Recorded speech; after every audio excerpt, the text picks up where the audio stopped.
Ladies and gentlemen, welcome to Deep Depth episode 13, the special return episode here where we dive into the deep end of life. Today we have a very, very special guest, someone who I knew in my early childhood. We played a shit ton of soccer basically every single week in the Chicagoland area of Jefferson Park. Ladies and gentlemen, Antonio Lukaszewski. Antonio, welcome to Deep Depth here where we dive into the deep end of life. How are you doing, my brother? It's good seeing you today, man. Bro, my guy, man, I'm super excited. You hit me up about this like back in early March 2024, and I was so excited. I was so hyped. I was like, man, me and Tarek are gonna kill it.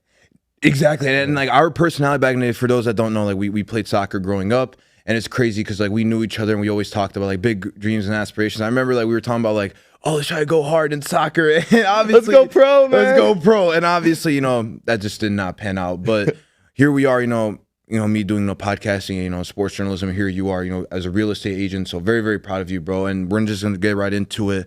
Walk me through your upbringing and background from your early childhood and talk about some early aspirations you had as a kid growing up in the city of Chicago. All right, man. That's a great question. I'm really glad you asked. So, I mean, growing up, first of all, moved here from Ukraine. I was about 8 months old. So it was my first language, Ukrainian. Slavic, brother. Yes, sir. We Slavs all day, man. That's how we rock it. And I mean, man, we didn't grow up rich, you know, but we didn't grow up too poor. The thing is that we lived in a small little 2-bedroom apartment near Jefferson Park growing up, and I never really knew that we were poor. You know, like I was that one kid that any gifts I asked my mom, she would give me most of them, but not all of them. The really expensive ones I couldn't get. But I had no idea that we were poor. I always thought like, dude, we got to be rich. You know what I mean? Yeah, you're just a kid, you know, coming from a foreign country, so you're an American now. So you're just like, oh, we have everything. We have all the resources. Exactly, brother. Exactly. And I just kept hearing stories from my mother, and I'm sure you've heard the same stories. Like, you have no idea. We used to fight bears on our way to school and wrestle jaguars just to get to class, dude. No, they would tell me about like them going to school in the winter times. Like, oh, we went through like mountains and stuff. I'm like, bro, where the fuck y'all go to school I swear to God. I have a feeling that it's honestly a lie. It's a big psyop that all parents do because, you know, I'm thinking about it. I'm going to do the exact same thing to my kids. Oh, You have no idea. I had to fight through like 15 just random soldiers on the way to school. Yeah. And in reality, we just took CTA transportation. Yeah, right. Just to get to school. Like, use a Venture. Had to fight through a crowd. I had to fight through a crowd just to pull the string on the next stop. But no, that's beautiful because honestly, and we have to be grateful for our parents because, you know, my parents, you know, come from Bosnia and Herzegovina. Especially like Eastern Europe and all over the world, like parents like coming to the United States. And we're going to get into that part more later in the episode. I just wish in our modern day times, like people like first generation, like kids like us, we just are more appreciative for why our parents made that leap. Because like, if your mom and parents never made that leap from Ukraine to the US, if my parents never left Bosnia to come here, I wouldn't be podcasting. Who knows, like if you would be doing real estate. So it's just mental to think about, isn't it? Insane. The amount of opportunities that we have over here to the point where up until I was probably 18, 19 years old, I never actually opened my eyes to understand I am freaking blessed. Freaking blessed. Exactly. Freaking blessed. Like there are people in our countries that are literally dying for no reason. I know in my country, like we're going through war, we're getting destroyed every single day. For you guys, by the way. For Ukraine, yeah. And it's just like, wow. I can't believe this. And it had to happen, that war, in order for me to finally understand that if there was another Ukrainian kid, let's just say I switched spots with that kid, right? Absolutely. Let's just call him freaking Alex, right? A Ukrainian kid named Alex. And he came to the United States at the age of, let's just give him 16 years old. And he was living in Ukraine his whole entire life, finally makes his way to America. He would have probably outworked me 100 times over. He would have ran 50 circles by the time I ran one, just because of the realization of the opportunity that he finally had. It's insane. It's really insane. And you broke it down superbly well, the way you broke it down. And that's why, like, I always tell like some of my like American friends that are like born and raised here, like I am. Honestly, my dad broke it down to me like this.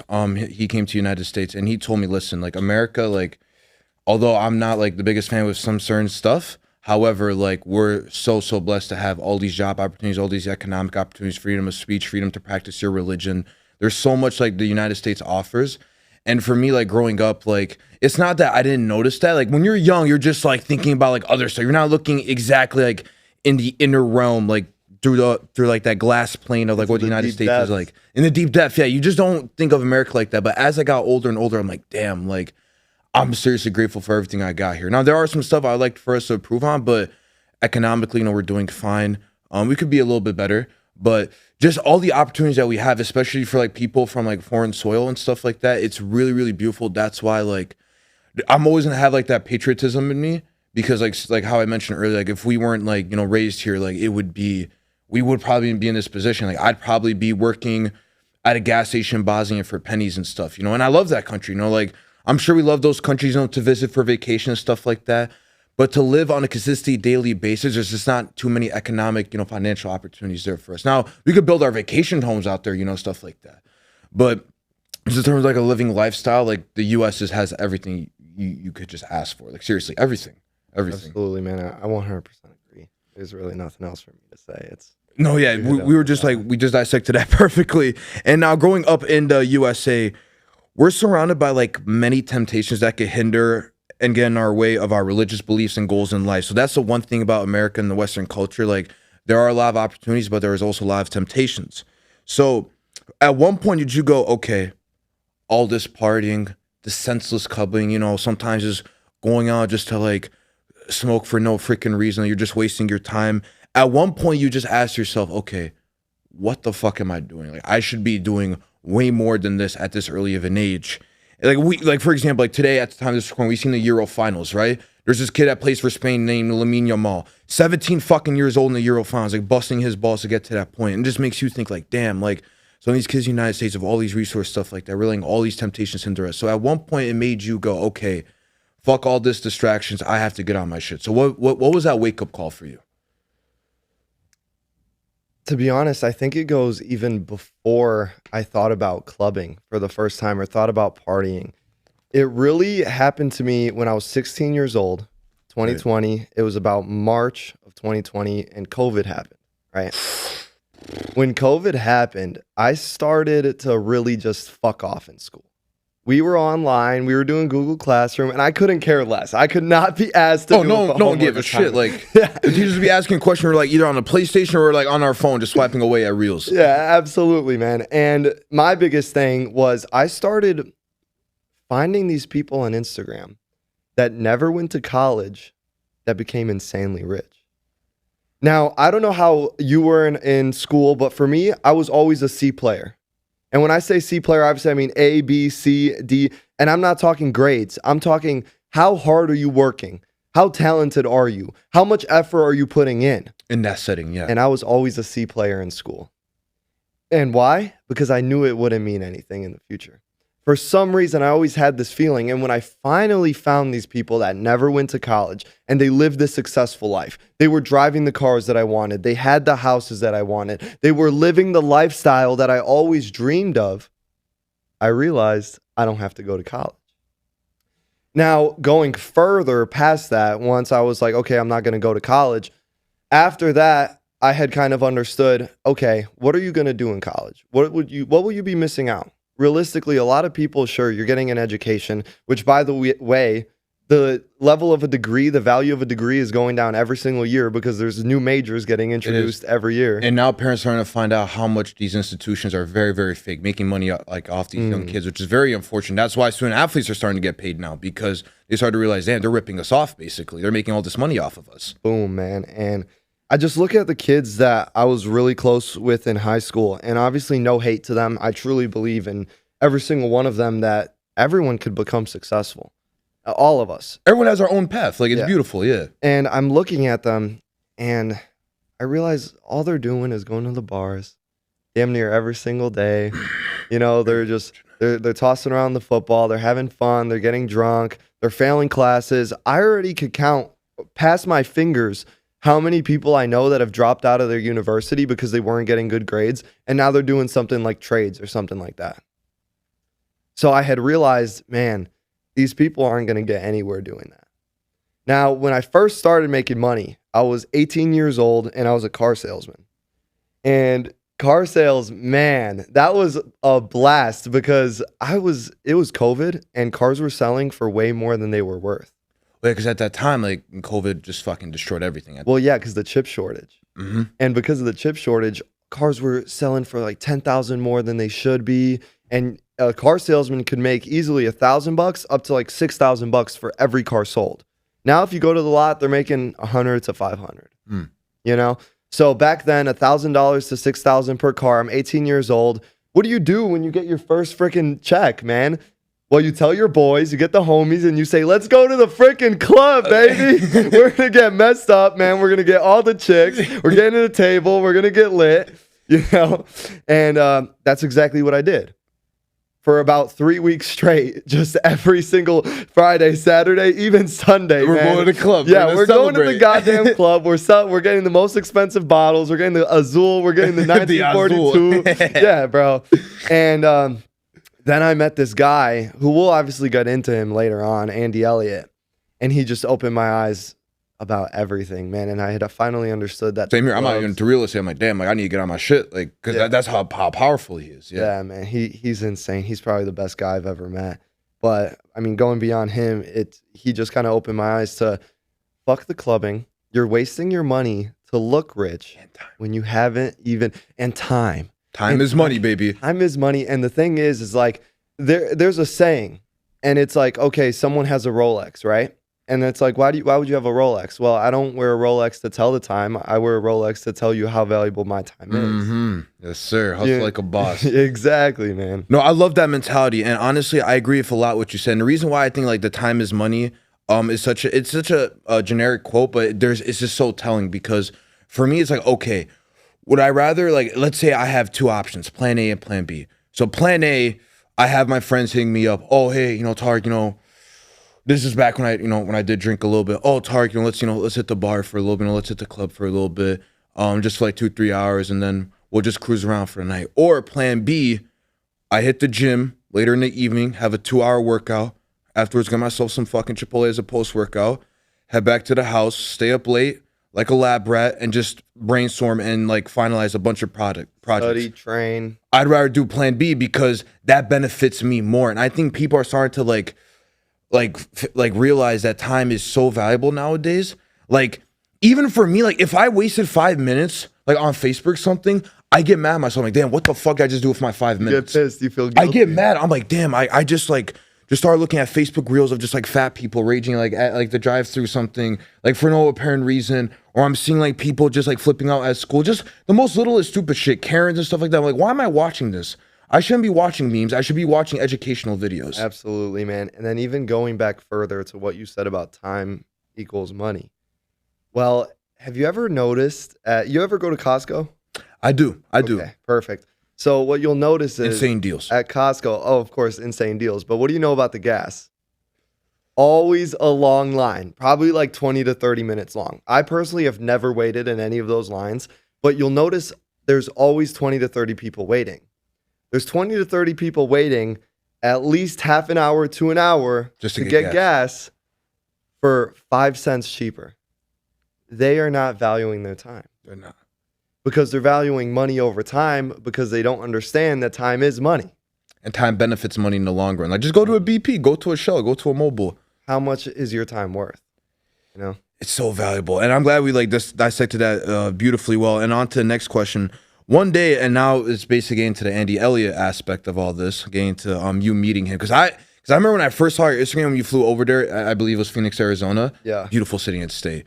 And I just saw, I'm like, man, like this guy is so powerful. And I remember like before you went over there, I already had seen some YouTube shorts about Andy Elliot, just like, just like teaching like how to pitch a customer or whatever. Just so many like little details. I didn't know real estate about that much, but even just how he spoke about fitness and stuff, I'm like, holy shit, like this is very powerful and telling. And so one day I was going to my Instagram and I saw a video of you training with Andy Elliot and his group in the state of Arizona.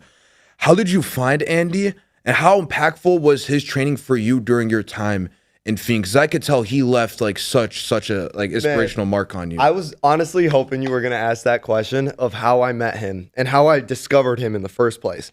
So when I originally discovered him, it was on YouTube. He only had about 30,000 subscribers. So he was still rather small. Now he's at probably like almost 1 million. On Instagram, he's at like 3 million. He's freaking huge now. Worldwide, basically. Exactly, yeah. I mean, he's going to go to Dubai in November for a conference. Like, it doesn't get bigger than that, you know? And where it goes into is I was 18 years old. I was a car salesman. I was the worst guy at my store. The youngest guy, the newest guy, and the worst. My first month, I had made literally $500. $500. You can't live off that. My mom told me, listen, I'm not paying for your shit. You didn't go to college. This is your choice. You made your bed. Now sleep in it. Right? So $500 first month, can't live off that. Cool. Second month goes by. $1,500. Still can't live off that. Sure, you tripled what you made, but you didn't really do good. But in the middle of my second month, somewhere near maybe like the end, I think it was like the 20th, 21st, and I was just pissed. I was like, I have no idea what to do. I need to figure out something, just something, so that I can start scaling my business and start making more money. Anything. Even if I can make $5,000 next month, I'll shit my pants and I'll be so happy. That's progress. That's a huge leap of progress. Like, exactly. It's a huge leap, yeah. And so there was a day I go on YouTube and I look up best car salesman ever. Sure enough, freaking big bald dude, pointy nipples, Andy motherfucking Elliot pops up, man. Yeah. And he was there, and I just started watching his videos. And I started watching his objection handlers, his step-by-step process, how to sell a car. Because originally, now he's in entrepreneurs, he's in solar, he's in insurance, he's in real estate, everything. Every space of sales or communication or business. All around business. He's in there. Yeah. But when I found him, he was automotive only. Yeah. So I had found him, and I started watching these videos, and then I sold 2 cars to finish the month. In my first month, I sold 1 car. So that already was like, oh my goodness, I sold 2 cars in like 10 days compared to, you know what I mean, this much. And that's just off YouTube.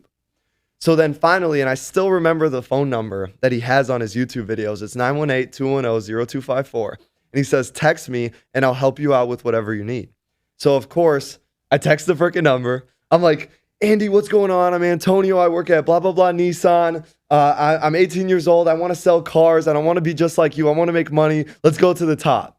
And then, of course, the very next day, my boy, so Andy, me and him start texting off that. And then my boy, who wasn't my boy at the time, I didn't even know who he was, Chris Steinbrook, freaking calls me using Andy's, like Andy gave him my number or something. And he calls me. And we just start talking, you know what I mean? We're chatting the shit. And he ends up leading me down to this path where it's either buy a course or stay the same. Now, I had already bought courses before, right? So in my mind, I'm thinking... Red pill or blue pill? Yeah, red pill or blue pill, motherfucker. And I was scared, though, because I was like, this could be a scam, right? I don't know if this is going to work, blah, blah, blah. And then he's like, look, how about this? Because when I sent Andy a text, I told him I want to go to your seminar one day. He goes, $1,000, and it's $1,000 just for the seminar. And then the course itself was $600. He said, $1,000, you get the seminar, and I'll throw in the course for free. And I was like, oh, snap. Now, mind you, I totally shut up.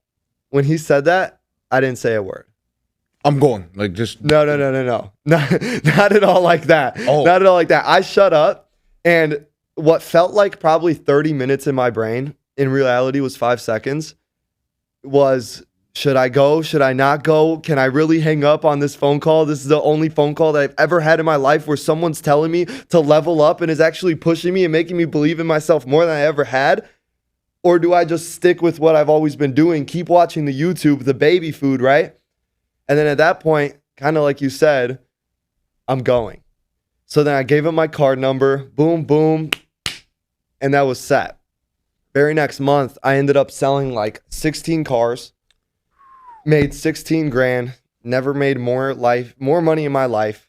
My mom has never made even a fourth of that amount in 1 month. So that was insane to me, to my family, to all of us. So that was January. He called me on January 6th. It was a Thursday. And I mean, that was it. January was the best month I ever had in my life. And after that, it was February. And February 1st, I flew out there. I'm getting goosebumps right now because it's like, you start off like, you know, a little bit slow. And honestly, and here's the thing, and this is why like this, like people should take inspiration from this. I'm looking at the camera. everything in life, it's going to start off as uncomfortable. Your first date is going to be uncomfortable. Your job interview is going to be uncomfortable for a new 9 to 5. You starting off like a new college semester, you're going to be uncomfortable. You're going to be uncomfortable a lot of new things that you do. Learning how to drive, learning how to like sell a house for the first time, learning how to become a manager of your own business. Everything is going to be uncomfortable, but that's what makes real men, real women, real people of hard working effort with just high work ethic standards. Is just you being uncomfortable to get comfortable. So for you, you're like, okay, I'm off to a bad start, but I'm gonna find a fucking way because I want to make this work. And I thought like your mom, and this is why like, I'm glad like with Eastern European parents and a lot of like parents like outside the U.S. have like this beautiful way of raising us where it's like, hey, you're on your own. This is the path you choose. Like this is the bed that you made. And I just love that sort of like parenting because it just teaches like, okay, like I'm on my own. I'm gonna earn this shit. I'm gonna prove like some of the doubters wrong. I'm gonna prove them like, hey, I can fucking do this. So for you to go from 1 car to 2 cars to then all of a sudden to just selling double digits and making insane amount of money, that's gonna be inspiring to a lot of people watching this video, and that's inspiring to me because you have to always be uncomfortable eventually to get comfortable into doing and what you love to do. Absolutely, man. And the thing is at the time when I did get on the phone with Chris, this was before I sold those 16 cars. That was literally like my last 1,000. So it was do or die for me. And when I put it down, there was almost like a sense of relief of like, all right, I invested in myself. Because at the end of the day, there's a ticker. You know what a ticker symbol is? Like AAPL, Apple, right? TSLA, whatever. Yeah. Tesla. The best ticker symbol to ever invest in is YRSL, yourself. That's the best stock you could ever invest in. There's a 1,000,000% return when you invest in this stock. Absolutely. And we're not trying to diss you guys that invest in the stock market. Keep doing what you're doing. Investing in the stock market's huge, man. No. But what he's saying is definitely true. Definitely invest in yourself more so than anything else. Because it's nice to invest in Apple and stuff like that and Tesla. Yeah, getting those dividends, man. Oh, of course. Money, basically. Hell yeah. Walk me through like one of the first days in Phoenix. I remember like watching Andy's videos. First off, very inspired by how serious he takes fitness. We're going to dive into more fitness later in this episode, how that makes us more disciplined with business and with our hobbies that we love to do. So walk me through like those first few weeks and days like in Phoenix. I bet it must have been like challenging at first, seeing like how hard he's like, disciplined. But I bet you were like, man, this is so fucking inspiring. So what I will tell you is I originally never planned to work there. I never planned to work there. I actually flew out there for the seminar. Just for the seminar. Just for the seminar. And then I was going to come back like the next Monday right after and just go and rip everyone's ass in the dealership. That was my plan. I was going to walk in, a new man. My dealer manager was going to shit himself because of how many cars I was going to sell. And that was it. So fast forward, Saturday happens. We have a little workout, a little event. I'm starting to finally see what Andy Elliot is really about. And I understand, holy shit, this is exactly the man that he shows himself to be, 10 times more even. So that happens, cool. The next day is Sunday, the actual seminar. So I had been practicing his objections, his closes like crazy. Every single day in front of the mirror, I'm over here, hey, what's your best price? Hey, I got a couple more cars I got to go look at. And then I'm just reading it off in the mirror, you know what I mean? And it's funny because some of these objections, I don't sell cars anymore, and I could still say these objections to you if you know what I mean, if you ask me. And it's like crazy because of how much repetition went into that. And so he calls me up on stage. I could literally show you the video. I'll show it to you after. And I just ripped the whole entire freaking the objection. Perfect. He said word for word. They pick me up. They throw me into the air. I think I seen a video of something like that. Yeah, it was surreal.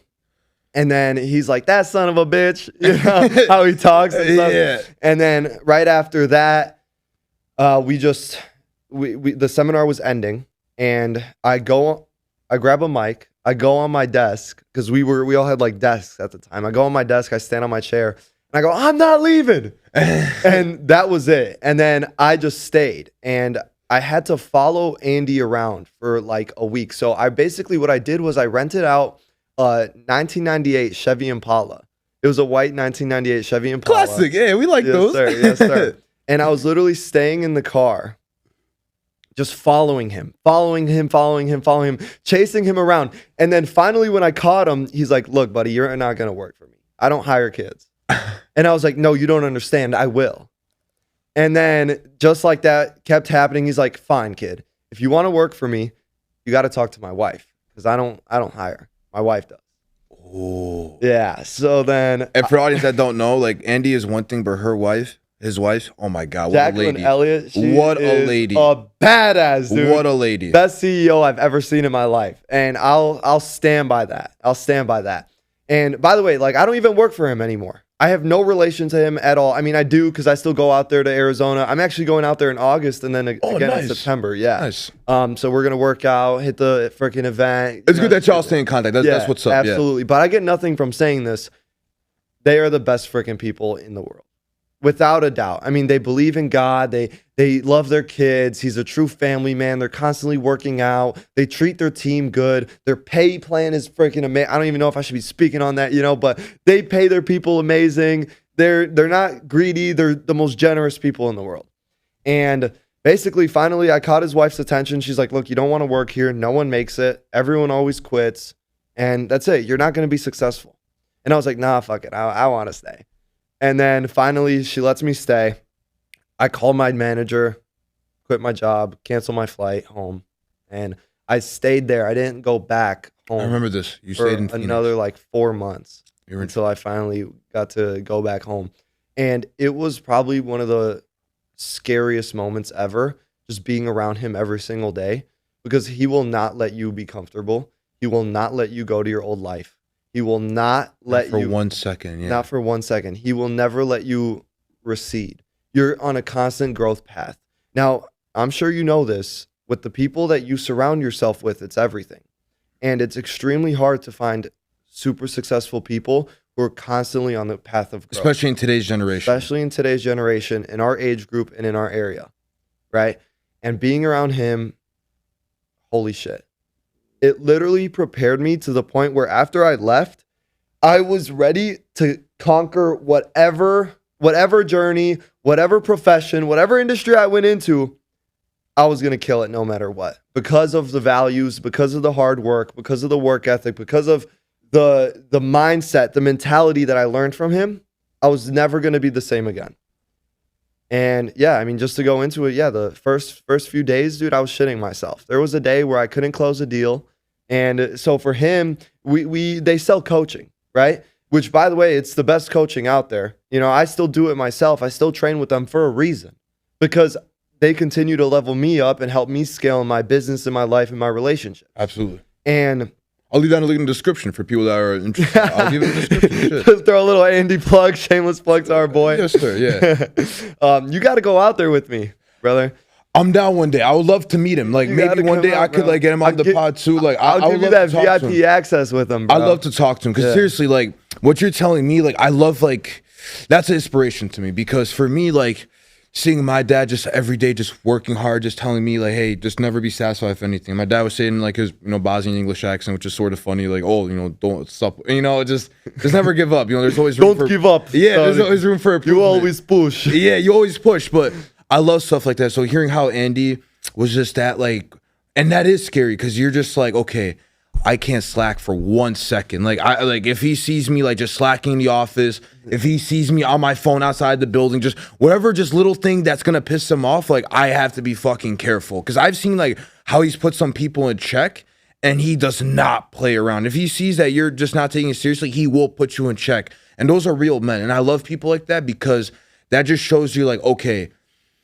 And here's the thing, I heard like a little bit of Andy's past, like he worked really hard to get to that point. Yeah. And that's also inspiring. Like some people think like he was always like this big hotshot. Like, no, even he's had to start from the bottom. Like all these big people we look up to all start from the bottom. Like even like, not to bring like a corny sports example, like because I'm a big sports guy, like Michael Jordan, he didn't make the high school basketball team, did not make the basketball team. And look at him now. He's freaking the greatest of all time. Like we don't have to get into that fucking debate. But with Andy Elliot, like just seeing how like, he's always about like progression. And then his wife, like also about that, and how she hires people, like that just shows you how their chemistry is at an elite level, and their business is at elite level, and their brain and how they perceive work ethic is at elite level. There's levels to this. There's people that work hard. Like, there are some good hardworking, citizens in the United States. But then you have those people like in your own sphere, like You know in what your I own call realm. them? Psycho competitors. That's a good term. You got the good hard workers, then you got the psychos. Yeah, the psychos. The frickin' Conor McGregor said it best. He said, you got to be obsessed. You got to be a little bit insane. With your craft. With your craft. When you want to perfect it, when you want to get to that highest level. And that's exactly what they are. Yeah, man. I'll straight give them props. Oh, no. Same here. Moving on along, what would you say was the best thing you took from your time in Arizona with the Elliot Group? So when I first started working for him, I really struggled with talking to entrepreneurs and super successful people. Like I could talk to a car salesman that was just getting started, no problem, and teach him how to level up. Right. But I really struggled when I was talking to, say, people that are already millionaires. Top dogs, yeah. Already making $500K, already had a couple of businesses, because I couldn't relate to them. I never myself got to that level before. A lot of the guys on Andy's team, they were already super crazy rich, super successful before they started working for him. And they left that lifestyle just so that they could be around the guy, And like he literally has a prince from, I'm not sure where, but a Middle Eastern country that works for him now, just because he wanted to be around him. And his name is Ali. And don't get me wrong, he was already a badass before. He's even more of a badass now. Their whole team is insane. But one thing that he taught me was, you will never out-earn your own self-worth. You will never out-earn your own self-worth or your self-image. Because at the end of the day, if you don't feel like you're worth it, if you don't feel like you deserve to talk to these people, you don't feel like you have the capacity, the knowledge, the mentality to talk to these people, they're not going to want to talk to you. You're not going to get your point across and make them understand that you have the tools to help them. And I take that with me now in real estate. After I left working for Andy, dude, I went back and sold cars and I broke records in car dealerships and I didn't care at all. I barely tried, man. I swear to God, when I left Andy, I literally got depressed, and I'm shameless to say this. I literally got depressed. I was selling cars. I sold about like 35 cars at this one dealership kind of like near us, and sold 35 cars. And after every single car I sold, freaking went outside, smoked a joint because of how much I didn't care. I would go to work and smoke a joint. I would come for my lunch break and smoke a bowl. Like I was just doing, and I was drinking hella too, man. It was like when you leave that environment, you start to come back to where all the temptation is at. Exactly. And beyond that, you just feel like there's nothing else better, right? So you just let yourself go back into the past. And that's what kind of happened with me. But the thing is, even though I didn't have that discipline anymore and I didn't have that idea, the self-worth was still there of like, man, I learned how to freaking talk to entrepreneurs. I learned how to talk to millionaires. I could sell freaking 35 people, regular people, a car easy. And I take that with me into real estate. I mean, I was just talking to an investor literally today. Man buys like 30 houses a month. And I'm over here talking to him and we're having a genuine conversation about real estate, about money, about finances, about the future of the world, the economy. And I'm keeping up with him. And it's more so not because of my actual knowledge. It's because of my self-worth that I understand, hey, I'm right here with you.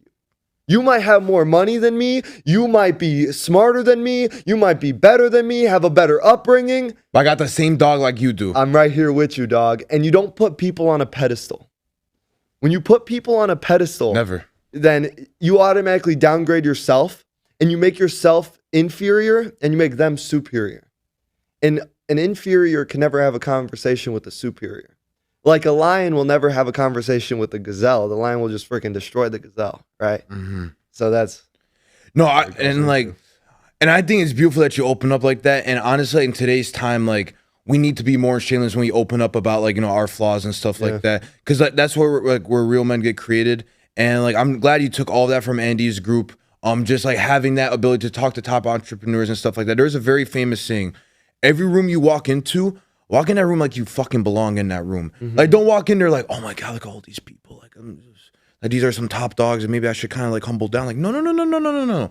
You matched your energy. Like, if someone's talking shit to you on the basketball court, you talk shit right the fuck back. Yeah, like, you matched your energy. Like, for me, it's like every room I walk into, I'm gonna show like, I'm confident. I'm gonna take this. I want this. There's no ifs or buts. There's only absolutes. Yeah, you asked for this, man. You want to be great? You asked for this. This is what. Right on, fucking man. Boy, man. Right on. What was about real estate that made you go, okay, this is my calling? Because you started off at automotive and you moved your way up and you were learning like all these, these communication skills and how to sell and stuff like that, how to pitch, with Andy's group. And now you're into real estate. So what was your calling? It's like, okay, from all of these customer service type, businesses, I think real estate is the one. So what was it about real estate that made you think I could dominate this space? Man, so to be honest, it all really started back when I was 16. When I was 16, like I was telling you, I found out about these people that could just make a whole bunch of money without going to college. And I found out about this guy, man, I don't even know what his name. Oh, King Kong. You ever see that Asian guy, King Kong? King Kong, yeah, wholesale to millions? Mm-hmm. Dude, I love that guy. He's a G. He is a G. And he literally taught me just from watching his YouTube videos. I did one wholesale deal when I had turned 18. I did one deal, wholesale real estate. So it's not quite being a real estate agent. Wholesale real estate is where you find a property that's run down, you put it under contract, and then you promise the seller, oh, hey, you don't have to worry about paying any realtor commissions, blah, blah, blah. You get the property under contract at like $245, then you find an investor that's going to pay $255. And then you split the difference and then you take the middle, right? Right. And so I did that for one deal because in Illinois, you can only do one deal without a real estate license. But it was so hard. It took me like 90 days just to get the deal done. I had to do like 800 cold calls and just to find that one deal. Let's get right? that one deal. Yeah. But And boy, was it worth it in the end. I mean, it was worth it, but it was only $5,000.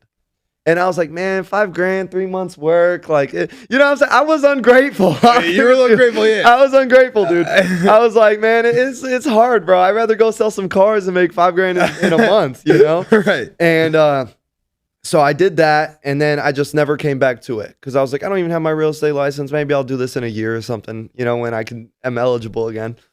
And then I was having a conversation with my aunt. It was back in, I want to say March of 2023. I think it was March or April. It was March. Yeah. March of 2023.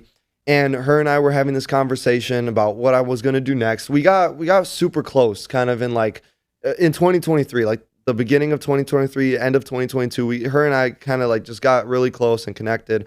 And she was someone that was a bit of a mentor for me because even though she's not that high of a businesswoman, she's so smart. She's got these little tricks up her sleeve in terms of business that I always was curious about and I always looked up to. And she's going to be watching this. So, I mean, obviously, I got to shout her out, Shout out to Auntie. Yeah, shout out Auntie, man. And me and Auntie, we were talking, and she's like, you loved real estate. Why don't you go do that? I was like, oh, my goodness. What a great freaking idea. So then, sure enough, the next day, I signed up for my, what do you call it, the course. The course. Mm-hmm. Finished the course in 3 months and went to do my school exam. I failed my school exam twice. So you have a school exam and then you have the national exam. I heard about these exams. I heard through a couple buddies of mine. It's not easy at all. You have to study and prepare for it. Yeah, bro. So I studied the first 2 exams and I failed them both. And then the last exam, so for the school exam, you only have 3 tries. 3 attempts, yes. And then for the national exam, you have 4. So, but you can't take, the school I went to was Real Estate Institute, great school for teaching you that.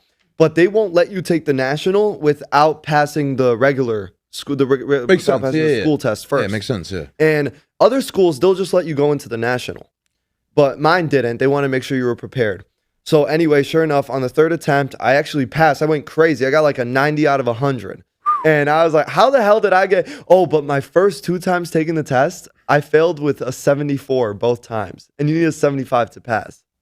So I was like, how the hell did I get a 90? You know what I mean? I increased by 16 points. Yeah, it was heartbreaking, man, the first 2. But I knew I had it. I knew I was right there. You were right there. Yeah. So my belief was there. You know what I mean? I'm going to fucking kill it. Let me just put another hour or 2 into this. Exactly, man. And then finally, it was time to take the national exam. And I actually scheduled it like a dumbass for July 5th. Now, you know this, my birthday is July 4th. So it was my 20th birthday, man. And it was my 20th birthday. And on American Independence Day, man. And my 20th birthday, I had a couple of buddies come, and we got drunk, man. You know what I'm saying? We had a good time. So 4th, and it's your birthday. It's like, you got to get chopped. You got to get plastered. Celebrated, man. Yeah. We definitely did. And then July 5th, it was time to take my exam. Right. So I freaking walk in. I'm hungover as shit. I was just up till 4 a.m. My exam's at 10 a.m. Mind you, I'm leaving to Florida literally like five hours after I finished the exam because we were doing a little Florida trip for my birthday too. And I show up to the exam. I'm so hungover. I can't even think straight. I have a headache looking at the freaking computer screen. And I'm taking the exam. And then I ended up passing. What was the score? Was it like... They never told me my score, but I'll show you the picture. I actually, if you could, put it up here somewhere in the middle of us. The picture, it looks like I will have it. They take a picture of you when you're taking the exam, of you like sitting there like this, and you could just, it looks like I just got arrested for robbery and like battery, bro, because it looks like a mugshot, my picture, how freaking hungover I was and beat up, man. But yeah, that was the story, and that's how I got my license. That's powerful. That's powerful. You were hungover. It was the 4th of July and your birthday. That's such a good combination. Oh my God, I can't even imagine because I know people with like birthdays on like Christmas or New Year's is weird. I don't know if I would be okay with New Year's. So whack, bro. No, Christmas I would hate more though, because Christmas it's like you're already with the family. So I have a buddy who's got a Christmas birthday, right? And he said it sucks because he gets his presents combined. Yeah, bro, right? That sucks. I just want to separate, oh shit, that would suck. And then going back into it, bro, on July 5th, because I told you I was leaving to Florida 5 hours. You're going to Florida. As I was taking the exam, I was like, well, I'm either going to have a great freaking time in Florida or a really shitty one. You know what I mean? Because you failed the exam, it's like, shit, I should have done it better. Yeah, exactly. But the fact that you passed, that's incredible. And that shows people you know what? I'm sure you heard the Michael Jordan flu game. That was your flu game, bro. Yeah, that was your flu game. You were like, man, I'm not gonna let this face. I'm gonna pass this, bro. Yeah. Like drunk hell high water. I'm gonna make sure I pass this. But no, that's seriously powerful because there's been times where I play with buddies in basketball sometimes because I do play basketball a lot on the weekends, and there's been people that'll show up to the gym just a little tipsy and stuff. I'm like, damn, you had a long night, didn't you? He's like, yeah, bro, it was a very long night. I was out until 4, and they're just dropping buckets. I'm like, what the fuck is this? And then when they're sober, they do worse. So I'm like.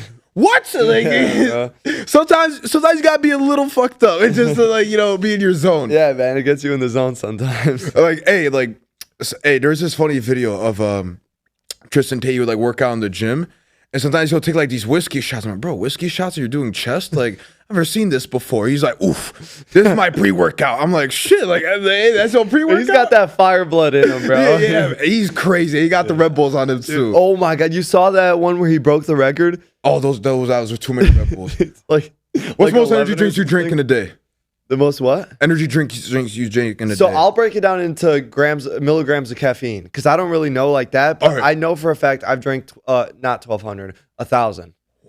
1,000 milligrams. So it was two scoops of Rise pre-workout, Rise Fuel. It was the Kool-Aid one. I like that one. That's a good one. I hit the gym in the morning, so I did that. Good brand. And then, yeah, dude. So that was 400 grams. And then I had 400 grams later because we did a 2 a day. So we went to the gym after, and I crashed, obviously, from the first 400. And then after that, we went to go play basketball. So then I got a little Celsius, which is 200. So it was 400, 400, and then 200. And... yeah, bro, I couldn't sleep. I was getting heart palpitations. You were wired. You were wired. No, for me, I'm more of a black coffee type of guy. Espresso shots. Yeah. That European shit just really rubbed off on me. Yes. So sometimes before I played basketball, if I had had a long night with editing podcast reels and stuff like that, was staying up doing sports reels and stuff, I'll just take an espresso shot or two before I go play basketball. Espresso shots fire. Oh, it just gets the job done. So I would say for me, most I had in a day was 800 to 900 milligrams of caffeine, and I was freaking wired. I couldn't even sleep. Yeah, I liked it like that. It's crazy. Because I'm you're just awake. I feel like anything over 400 is raps. You're dumb, bro. It's raps. And I'll take it. I'm dumb for doing that. You're cooked in a good way. Yeah, extra well done. Your brain is definitely fried. So when getting into real estate, walk me through what was easy in the beginning And what were the difficulties in the beginning? Now, obviously, you mentioned like, you know, like before you had like the license and stuff, you only sold one property. But what are some difficulties in real estate? Now, for some people, like, you don't want to make some stuff sound too easy. What are some stuff that you want to like warn people about real estate to make them, let them know like, hey, you know, it's a good business? As agents or investors?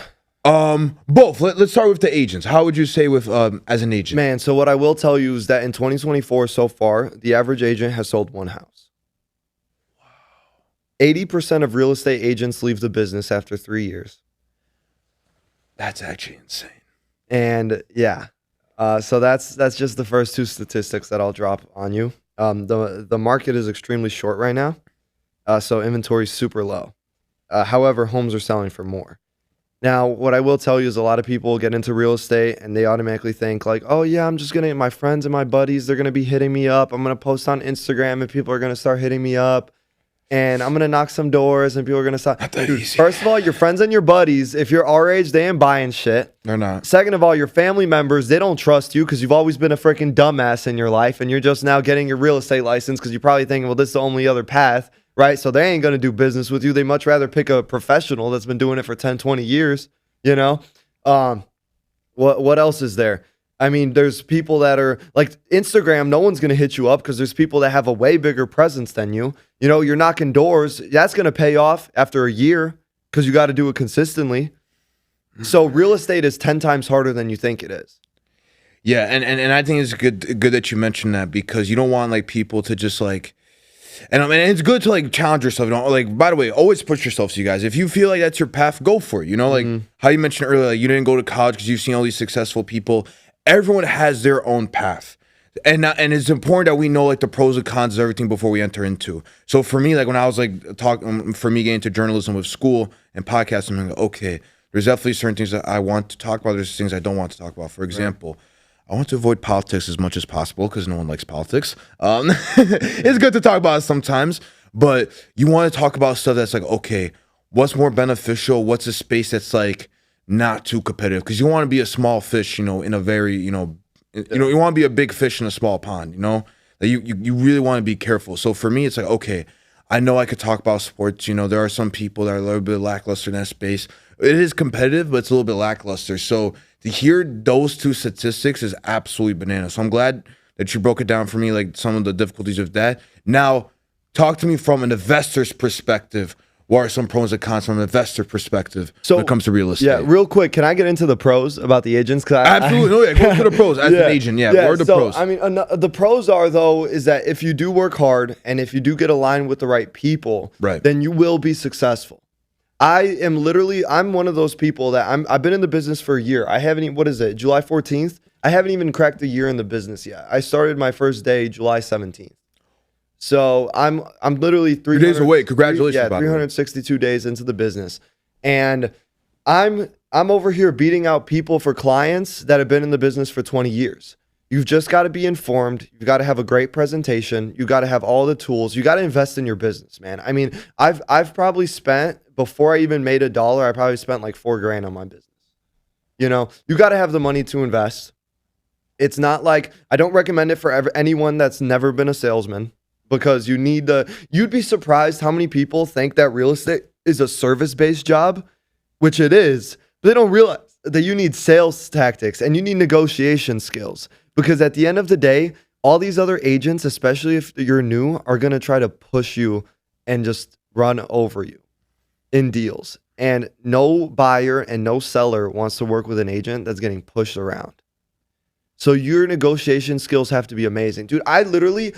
in like one of my first deals, psycho level, like we talked about earlier, you gotta be psychotic. You gotta be psychotic. I had this one lady who tried to coach me through a deal, and she was on the other side, and I was on the seller. She was on the buyer side, I was on the seller side, and she was trying to coach me through the deal to convince my seller to put my price down. She was like, "You're never gonna get a better offer than this. You're not. You're just not." And in my mind, I'm just like, go fuck yourself. You know what I mean? Kick rocks. Go kick rocks. And I didn't tell her that, right? And I'm just like, yeah, okay, cool. And then anyway, the next week, we ended up getting an offer for $15,000 more than she said. Ooh, right. And it just goes to show that people are going to try to walk over you when you're new. And if you don't have the strength and the adamance to push past them and be like, no, you're wrong. I believe, and I'm a badass. And again, self-worth. Like, just because someone's gonna have sell 200 homes and you've only sold 10, what are you gonna just let them walk all over you, coach you through the deal, and let yourself get scammed or get fucked? No. You know, so you've got to push through, and you've got to have that self-worth of like, no, I am the superior one. Stay persistent on it at all times. Like how I mentioned earlier, you got to be uncomfortable to get comfortable. So in the beginning, you're going to be uncomfortable, and you're going to have people that push you around. But you're going to be like, you know what? Nah, I belong in this room with all of you guys. I'm not going to just be at the bottom, you know, of the food chain. You know, you want to be up atop the food chain. You want to be you want to be the lion. Yeah. You want to be the bear. You want to be the shark in the ocean. You want to be like the most terrifying animal in the animal kingdom. You just have to be. And then going into the investor side. So the cons are like, I'll see investors that are buying homes in really nice areas, but the deal is like they're not putting enough money down. So let's just say I'll buy like a really nice property over in Wilmette. I put 20% down. Nice area. Nice area. Yeah, really nice area. So let's say it costs $1 million. I put down 20%. So that's $200,000. My mortgage is going to be, I mean, it's going to be a shit ton. It's going to be a lot. It's going to be probably a little bit over $10,000. Let's just say, cool, you rent it out for $12,000, right? And then what? You've still got to pay the water bill, all the expensive, the electricity, because you can make the tenant pay that, sure, but how much cash flow are you actually going to be getting, right? So don't buy homes that are in too nice areas, and then don't buy homes that are in really broke down areas either, unless you're going to do Section 8. See, Section 8 is like a life hack at this point for people that are doing investing, because you could easily buy like a beat up 4-flat in the ghetto and then help out 4 families, rent out 4 Section 8 condos. The government's paying you. You never have to worry about yourself getting paid. Oh, interesting. The government is paying you for them. That's a good tactic. The government gives you a bonus for allowing these people to stay in your house.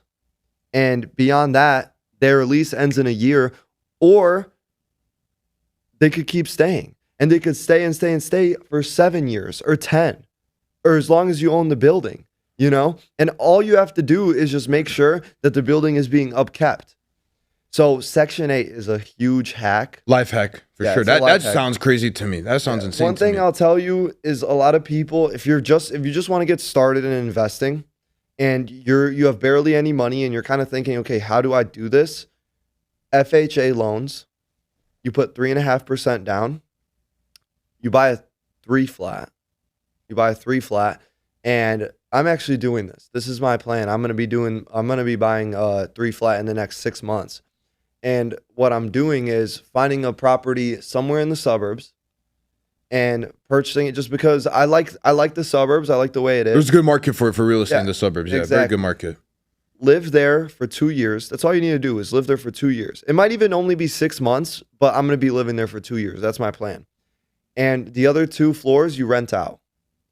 So I'm going to be basically living for free with a little bit of extra cash flow, because I'm going to rent out the garden unit for about $1,500, rent out the top one for about $2,300. So that right there is $3,800. And then live just by myself in the middle unit. I could even take the garden unit if I want to rent out the middle one. And dude, you're living for free. And that's the best way to get started.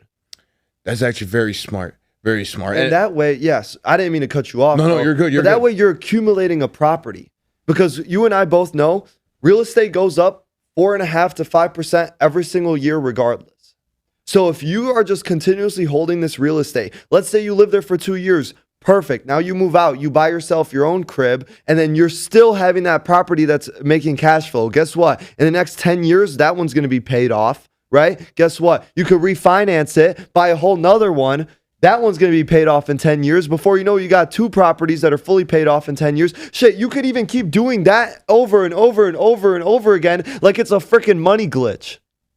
You know what I'm saying? There's no rules that holds off. There's no restrictions. That's what I'm saying. Go for it, yeah. That's what I'm saying. And the thing is it's all a matter of knowing where to put your money, because a lot of people will just go for the shiny object of whatever's hot, or they'll have their own vision. And what kind of really makes me sad is when people have this amazing vision and they're just adamant on it. Like I was talking to this one guy who wants to buy a property in Barrington, and he wants to make it a rental property. And now look, I have absolutely no hate, and I truly hope, and I'll help him as with all the help that he needs. What I will say is, brother, I recommend that you purchase like a multifamily or something, because you have a more chance of. Here's the thing: Grant Cardone teaches this: one door versus multiple doors. One door, you don't have a tenant. Now what? That property is making absolutely no cash flow. How long is it going to take you to get another tenant? How long is it going to take them to move in? And how long are you going to keep them? Let's say you have a 6-unit. That also costs $1 million. You got one tenant paying $2,500, another one paying $2,500, another one paying $1,500, another one paying $1,500, and then two paying $1,200. Now what? Dude, you're making way more money because these tenants, let's say one of them leaves. Cool, you still got the other 5. You got the other 5, right. And these little apartments are way easier to rent out than an entire single family, because think about how many people can afford a $2,500 apartment, a $1,500 one, a $1,200 one, $1,800, whatever the number is, as long as it's under $3,000, compared to how many people can afford a $12,000. There's more of a reliable market, and it's more consistent when you go that route rather than just going a one big family home. Exactly. Because one big family home is a great goal, don't get me wrong, but as how you broke it down, sensationally well, just be smarter and go for like the multi-unit and just have like that consistency in it. Yeah. It's just perfect. No, beautifully well said. And the last question, before we go into the last few topics, before we wrap up today's episode, what is the ultimate goal for you and your real estate agency module? Like, what is your true ultimate goal for your business? So obviously, I literally lived with Andy Elliot for a really long time. So my biggest goal is, hey, I want to help people. I want to help people. I want to show people how to live a good life. And at the end of the day, that's going to be my plan. And I will do that. And how am I going to do that? Through real estate. So right now, I'm on a team. It's me and my boy Ryan Casper. Ryan Casper is a freaking legend. Guys taught me everything I know about real estate. Been in the business almost 20 years. Freaking savage. We talk about fitness. We talk about sport. He's a badass. But super knowledgeable in real estate. Taught me literally everything I know. I could literally attest that to him. So shout out to Ryan Casper, because that guy taught me everything. And I'm going to grow this team. And I will have people under me that are making a shit ton of money. So there's a saying that Andy taught me that said, if you really want to see how good someone's doing, don't look at his car, look at his team's cars. Ooh. And that's really my goal, is I want to, first of all, train myself to the point where I'm selling 50, 60 homes a year. Then you bring on more people by myself, 50, 60. Then you bring on more people. So your team, all of a sudden, you got this guy selling 25, this guy 25, this guy 25, this guy 25. That's going to equal out each one of them making about 120 grand a year. Then you keep training them. Then you keep teaching them. Now what? This guy's making 240, this one 360, this one 420. You know what I mean? And they just keep making more and more. And then at the end of the day, sure, am I profiting off of it? Of course. But my real goal is to train these people to learn real estate the way that Ryan taught me, the way that Andy taught me, and then ultimately make them rich. And with that, then when you make other people rich, man, when you make other people There's money, no better feeling. It's a win-win. It's a win-win. Literally, one of my favorite You're changing their lives, and it just feels good for you. You're doing a good deed, yeah. Exactly, man, just giving. And one of the biggest things that makes me feel good is when I go to Julasco and I'll see like a family of like just like Venezuelans living outside, you know what I mean? And I'll just go in, I'll buy some cheese, buy some crackers, buy some bread, some water, some ham, some water, freaking a couple of fruits, bananas, and I'm like, here, you know what I mean? Here, eat. You know what I'm saying? Deed, yeah. And it's like not even like I'm above you type thing. It's like I just don't want you to be hungry type thing. You know, like dude, all it costs is like $20. You wipe your ass with $20. You know, we have to change the world for positivity, exactly, man. I'm glad we stand for that. Absolutely. Yeah. So that's really my goal, is I want to blow this thing out the water. I want to own properties too. And my biggest thing is like, if I can understand real estate the way that I do now, I could be such an effective investor, because I will always continuously make the right move, and I won't let emotion get in the way of it, because that's a big thing, is people let emotion get in the way. And that's what kills money. That's what I see sports bettors. I see freaking people at the casino. I see people, I don't go to the casino, right? But you see this stuff on Reels. We're like, yeah. dude, I was just on Twitter this morning. This one guy, he put a couple of bets down, and his last bet, he put like a parlay. His last parlay was for England, and it was England to win. If England won, he got like the Celtics, another team, and then England. And if England won, he was making $987,000. He had the opportunity to cash out before the game for $400,000. He didn't take it, end up losing it all. Oh no! And you know that's the thing is where it's like, bro, we let emotion get in the way because we're thinking, oh man, but I really like this, but I really believe in this team, or I really believe in this house. I don't want to let it go, or I know it's worth more. Just things like that where we let emotion get in our way and we absolutely just fumbled the bag. You gotta control your emotions. But I feel bad for your friend, but I don't feel bad. No, he's not my friend. He's a random guy on Twitter. I know. But I do feel bad for like the English, the English players. But I'm glad it's not coming home. The only thing that's coming home are the players from. They're not coming home, bro. They're going to Cancun. They're going to Cancun, Caribbean, first class, first class suite. Bro. But no, beautiful real estate advice. I'm glad we got to chop that up. And I know, and I want to let you know, as someone that knew you from our early days from soccer and high school and stuff, I know you're gonna make it, brother. You've already have done so well so far. I'm seriously proud of you. We're just two boys from the Jefferson Park area, just trying to make it out, and just put Chicago on the map, you know. And just make the world a better place, you know, with both what we do in our businesses. So I just want to let you know that I'm proud of you, bro, and you have a serious, bright future ahead of you. Seriously. Appreciate you, brother. That means the world to me, man. And I truly believe the same thing for you. And I was literally telling you this when we were coming up the stairs. I was like, bro, you know what's going to hit even harder than this podcast? A couple of years from now when we're insanely successful and I come back on the pod and me and you were chopping it off laughing at this one, bro. Yeah, a freaking part two. We could do like a real reaction segment. Yeah, I would love that. I love that. But the last fun question I just want to dive into before we end today's episode. Right now, I want to talk about America just for a brief second. Right now, the attention span in the United States at its all-time lowest. It's below 10 seconds. And since the 2000s, it's went down 25%. Why is it dropping so much in over recent decades? Why is it that we have such a hard time to paying attention to today's generation? Now, obviously, social media plays a big role. Video games and such like that, just a lot of temptation. So what is it that just hinders our attention span? Will you get mad at me if I get controversial? No, go ahead. All right, brother. Our attention span is dying because the real people in charge, not the president, the men in black suits that we don't see, I would never kill myself, want our attention spans to go down and they want our masculinity to die. When you have strong men who have exceptional detail, right? Just attention to detail and are constantly looking at things, constantly surveying what's going on in the world, constantly have their eyes open and they're always awakened. And what's the actual word that I'm looking for?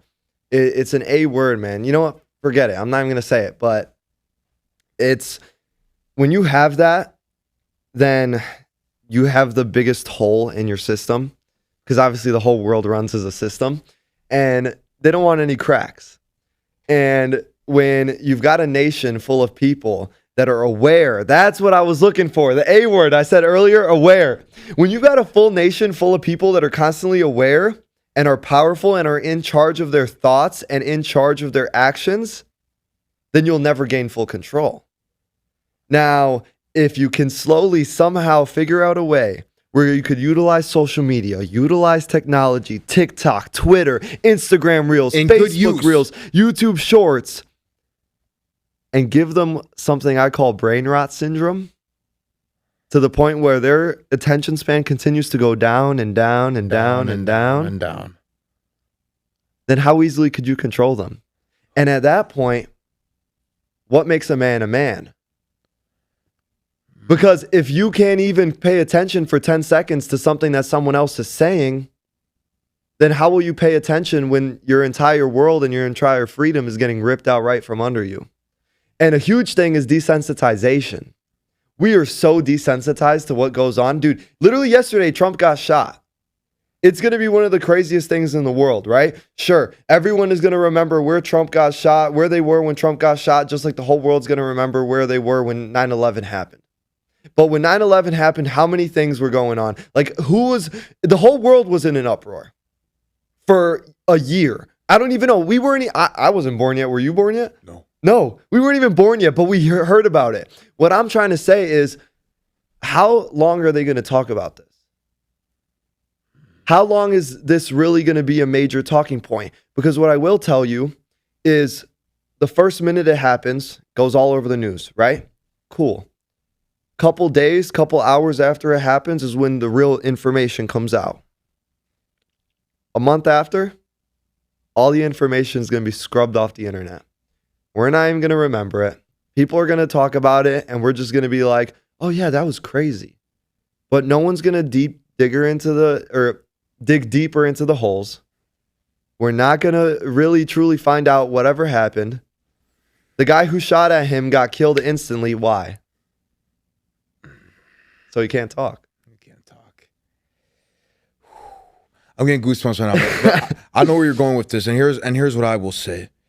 There's a reason why that, for me in journalism, I'm not gonna work for fucking Fox News or CNN or fucking NBC News or even CBS. Like, you guys could go fuck yourself. I'm not gonna work for you guys. BBC. I am not gonna work for them either. I'm gonna work for Balkan Al Jazeera. So I'm gonna be talking about the news in Bosnia about how stupid a lot of these networks are. But to get back to where I'm going with this, remember when Jada Smith smacked Will Smith? Now, what was going around that time? Wait, you mean when Will Smith smacked Chris Rock? Oh, Chris Rock. My bad. I got my bad. He wears the pants in a relationship. So yes, he does. So Will Smith smacked Chris Rock, and around that time was the unfortunate situation which is still going on with Russia and Ukraine. Now, I'll never forget, Russia-Ukraine was constant 24/7 coverage. I was paying attention to it. As soon as Will Smith smacked Chris Rock, just like that, you forget about Ukraine, you forget about Russia. Here's a new flavor of the month, because they want you to forget all the most important stuff in the world. It's like, oh my God, let's talk about this. Like, the unfortunate situation with our brothers and sisters in Palestine. I've seen people talk more about what Ice Spice is wearing in her music video than that. I'm like, bro, do you guys see what they're doing to you guys? Like, they want you guys to talk about the most dumbest, useless shit that doesn't benefit us at all. Like the Trump thing, that's serious. We have to talk about that. That benefits us. That matters. And what you said is true. 2-3 months from now, they're going to scrape it off. New flavor of the month. It's probably going to be Sleepy Joe. Like, just like, could barely like get a freaking word out. Yeah, man. So I do have concerns, but here's the thing. I will just say this, because I don't want to get too much into the election. They fucked up shooting at him. You know why?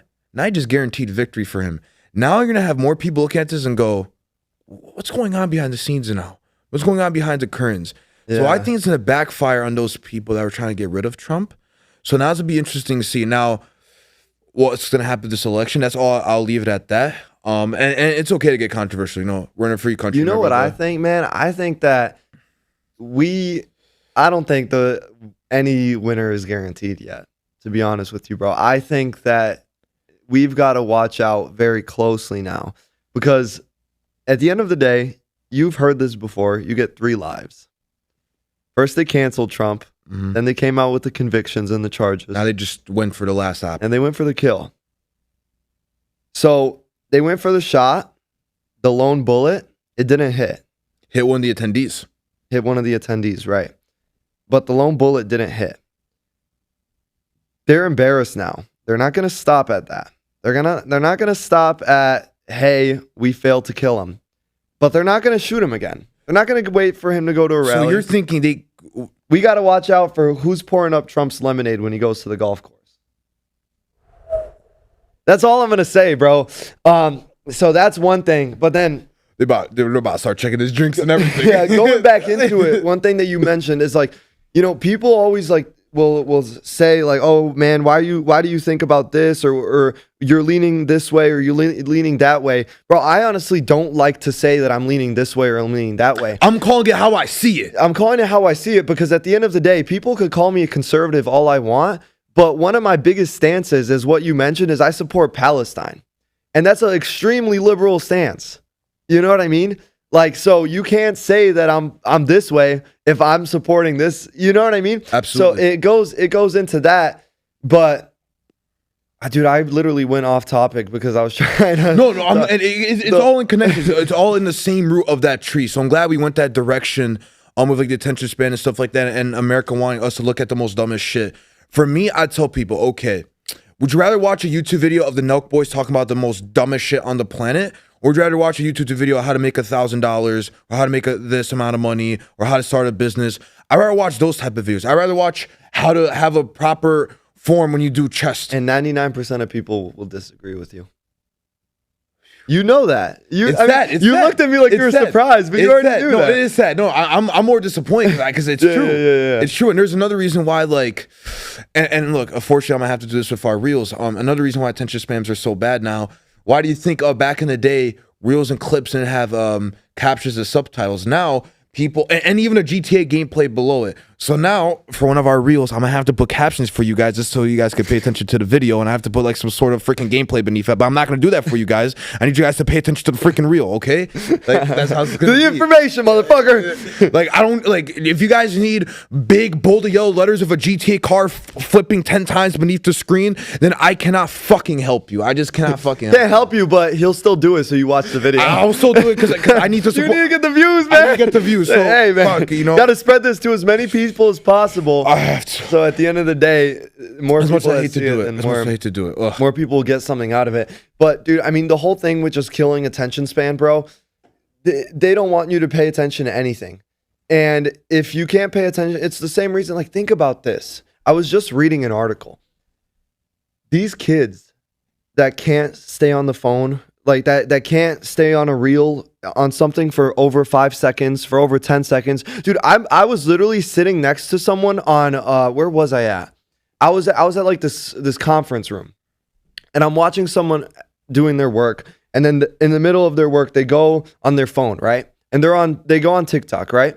And off the corner of my eye, I'm watching them. A reel pops up, scroll. Another one pops up, scroll. Another one, scroll. I've seen that so many times. And then like they'll watch one for 5 seconds, scroll again. I'm like, damn, you didn't even finish the video. You didn't even hear the first sentence, dude. Like, what are you doing?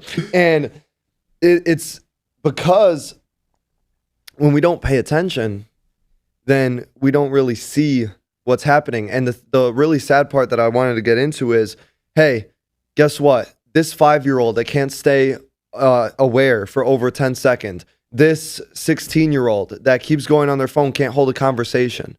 This 12-year-old that's literally on their phone and just keeps scrolling and They're going to be bots.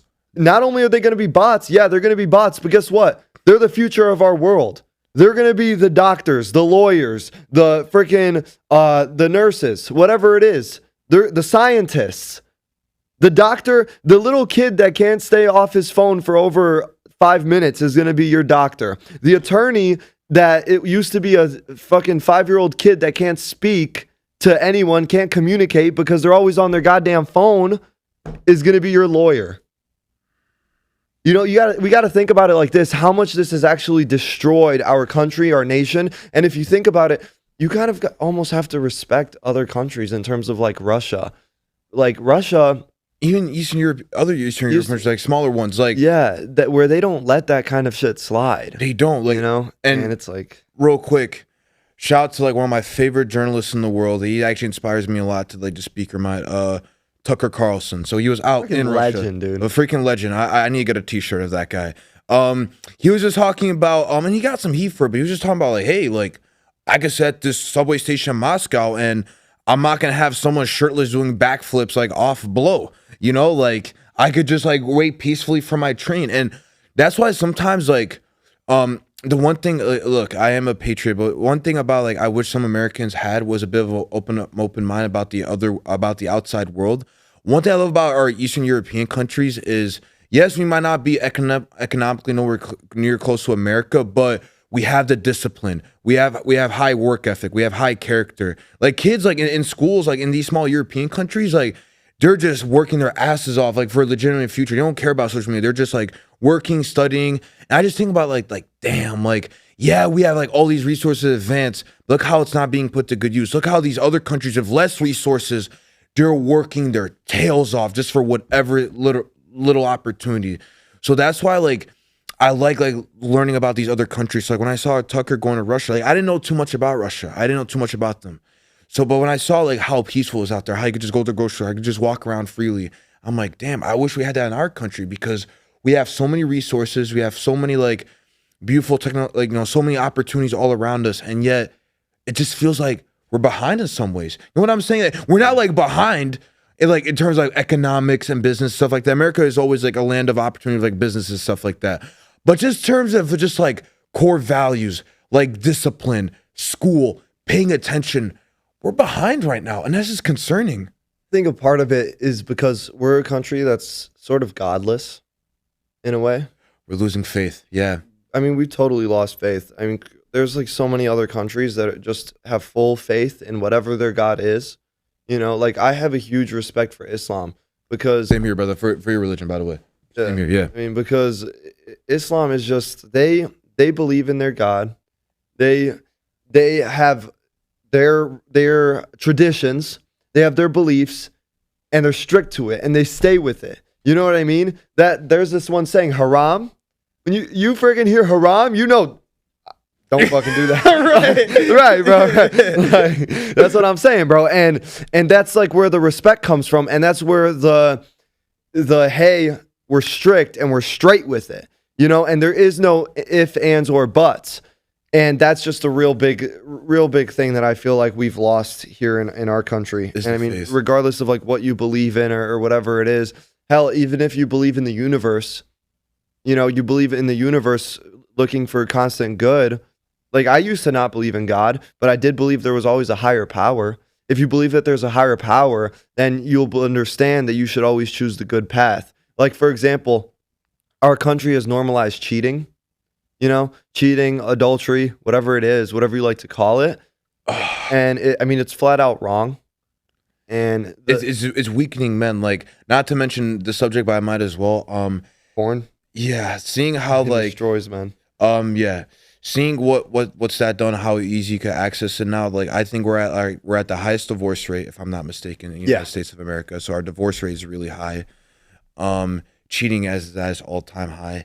And I hate when people use the word dating app. There is no such thing. Those are hookup apps. So when people say, oh, I'm looking for a relationship on Tinder, I'm sorry. With all due respect, you're an idiot because there's no such thing as a dating app. There just isn't. There's a hookup app. There's a one-night stand. There's a two-night stand. Hell, there could be a 3-day weekend. But you're not going to get a long-term relationship out of there because there's no such thing.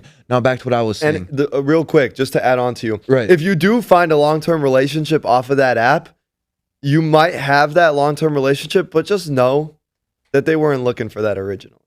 And you probably weren't either. Yeah. And you got to keep in mind how many other people they met with before and how many people they might have continued to talk to while you guys red flag, started just like going waiting out. on camera. Yeah. Where the red flags at, man? We're gonna add that for the next episode. There's a red flag moment. Yeah, Every time there's a red flag.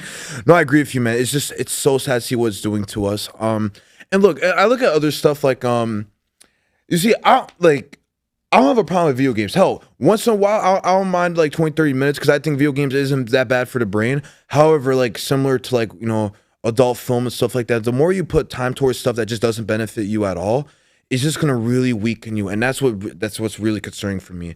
So like, I'm not concerned for our country in the sense of like economic opportunities, job opportunities, you know, freedom of speech, stuff like that. I'm just worried about our core values, especially with faith. Like I see how these other countries like, that take, you know, Christianity so seriously, you know, Roman Catholicism, Orthodox Christianity, like in these other countries. And I just, you know, and even with other religions too in the United States, how some people just try to normalize some stuff that's like sin or haram. Like, oh no, it's okay. Like, no, it's not. Like, and I've studied like the Bible and the Torah, you know, time to time. So I know like, you know, what's sin, what's haram and stuff like that. So when I see the United States trying to normalize some stuff, like, oh yeah, you know, it's okay for have a devil in a music video inside a religious building. No, it is fucking not. Because someone young like that isn't look at that shit and they're gonna think it's okay. And I just have zero respect for people like that. That's why I lost some respect for the music industry. Because you hear all these crazy stories. Like, for example, the music industry is ran by the devil. Ran by the devil, and there's a reason why, like, whenever I see Michael Rubin's All White Party, No, get as far as away you can from that. Dog, let's just say Sketch probably been going to them off-white parties, bro. Do not go to that party. I would not go. First off, I would not wear all white. That's sus at first. If someone told me, hey, we have an all-white dress party, I'm like, all white? Who's throwing that party, dog? Like, I don't know about that one. Bro said all white. Oh, no, but no, like, seriously, like, it's just, I just have huge concerns. Like, I really have huge concerns. Even for some of our athletes, like, some of our athletes has fallen into our industry. Like, that's why, like, I have more respect for athletes from overseas. Like, for example, like, Giannis, and obviously us, like, soccer guys, we have huge respect for Ronaldo and Messi. Those guys are so disciplined. Like, I look up to those guys so much, like, when it comes to podcasting and stuff, because, like, Messi had a height tumor. He had just kids about, like, living healthy and stuff like that. His story is insane. And, like, Ronaldo's story too, like, was just, like, dirt poor and hardest worker in the oh my god, world, like, those athletes I could look at and, like, I get inspired by. Not that you can't get inspired by American athletes, but when you see how much it get changed by, like, these promotions and brands, they're just not that same people anymore. Like, I can't, like, as much as, like, how do I say it? Like I used to like James Harden a lot back in the day. Now I just look at him differently because I'm just like, bro, you're just a lazy fuck. Like, he got his bag and then he ran. Like, there's other athletes like Jimmy Butler, dude. Freaking badass. LeBron James, you always respect him. He's always building been that kind of guy. Yeah, exactly, man. But Harden and fuck Ben Simmons. Like, I do not like Ben Simmons whatsoever. Like, Ben Simmons really fucking honestly, like, fucked Joel Embiid over, bro. A big time. Look, I was born and raised in Chicago. I have huge respect for the Philly crowd. If I was in Philadelphia, I would join in to boo him out the country with no hesitation. Because imagine just not giving a shit about your city. Not even Australia. I don't even think his own people like him. Because you know how many times he was to play for Australia? He's like, yeah, my knee is sore today. Oh, what the fuck? Like, these sore? I really like kind of just going into sports. Like, I'm really curious about Ben Simmons. Like, what is that guy's story? I hope we'll hear about, just like I hope we hear about the Kyrie's side of the story about COVID and stuff. I hope we hear Ben Simmons' side of the story. He tried to cancel our boy Kyrie. That's crazy. Yeah, bro, but Kyrie's a dog, man. He's a dog. You can't cancel Kyrie, bro. You try to cancel Kyrie, we're going to cancel you. We're going to cancel you, you know? Nah, but Ben Simmons, bro, that's the thing. I'm just so curious about Ben Simmons. Like, this guy, he was one of the best in the world, and then he like hurt his back or like hurt his leg. I don't even know what happened, but I literally thought he was gonna be so good. 6'10" point guard. Like, are you kidding me, bro? Yeah. And what really got me was like, it's like kind of like with soccer, it's like, oh, this guy's the next Ronaldo. When I heard people's like, he's a jump shot away from being the next LeBron, I'm like, hold on, like, is he really that good? Hey, but Wemby though, I will literally say on this podcast right now, I think he has the chance to be better than Jordan and LeBron. Because he has like literally all the tools. He literally has all the tools. Oh my God, this next generation of sports is gonna be really crazy. Like, that's one thing I do like about the US still is sports products at an all-time level. So I love that aspect. Sports definitely brings places together. I'm looking forward to the next World Cup. And in the near future, we definitely gotta go to a game together. Who you got winning? In that next World Cup, very tough. You gotta give it to Spain. Spain. They just showed out because Argentina's gonna be old by then. They have that 17-year-old kid. It's just so mind-boggling. Like, he's just doing all that. Like, I would say Spain. Fuck it. I'm not. This is just a patriot in me. We just gotta get a better coach. I have huge belief in our USA soccer program. Just hear me out. Hear me out. No, just hear me out. We didn't even make it out the group stage, bro. I know. But trust me, it's because of that fucker Bearhalter. Like, I don't know why he's coaching. Should not be coaching soccer. No, he should be coaching for the 5th grade soccer team. He should not be coaching professional men's because he had zero clue what he was doing. So the reason I would be a better coach. No, I just have a lot of patriotism in our soccer team because, one, this is our golden generation. This is the first time where we have a whole starting 11 playing in Europe. Like, so when I saw Landon Donovan's like, yeah, you should leave AC Milan to go come play in Los Angeles. I'm like, Landon Donovan, shut the fuck up. Like, first of all, why would you want to leave Italy just to play in Los Angeles? Milan? Rome? I'm not leaving Italy just to play Columbus, Ohio. I'm sorry. Like, all due respect to the MLS. Like, I'm glad you guys are growing. Still, you guys are struggling. And all the money is in Europe, dude. All the money is in Europe. So I'm just like, keep our players in Europe. Like, I would rather want our player to be bench warming in beautiful Barcelona than be starting for FC Dallas. Like, I don't like, because they're not going to get better in FC Dallas. They're just not. Yeah. So, yeah, I'm glad we got to talk about sports a little bit. But lastly, To wrap up the episode, anything you want to say to the audience? Any source of motivation? Any last words for our audience today? The last thing I'll say is something I said earlier. You will never out-earn your own self-worth. The most important communication that you're ever going to have with anyone is the communication that you have with yourself. So obviously you've got to watch who influences you, but remember, no one will ever influence you more than you will influence yourself. Beautifully well said. Beautifully well said. And ladies and gentlemen, I will have Antonio's social media in the link in the description below. Show love to his Instagram. Show love to his Snapchat. Show love to his Facebook. I'll leave all the platforms below. If you got real estate questions, I got you. I'll even have like a polls for our reels. You know, any questions you guys want to ask. Bro. We'll have like some fun polls, some fun Q&A interactions. Antonio, it was a pleasure. Once again, I'm super proud of you, and we're gonna come back one day. We're gonna look at this like, yeah, we really conquered it all. Damn right, baby. Let's go. Let's go.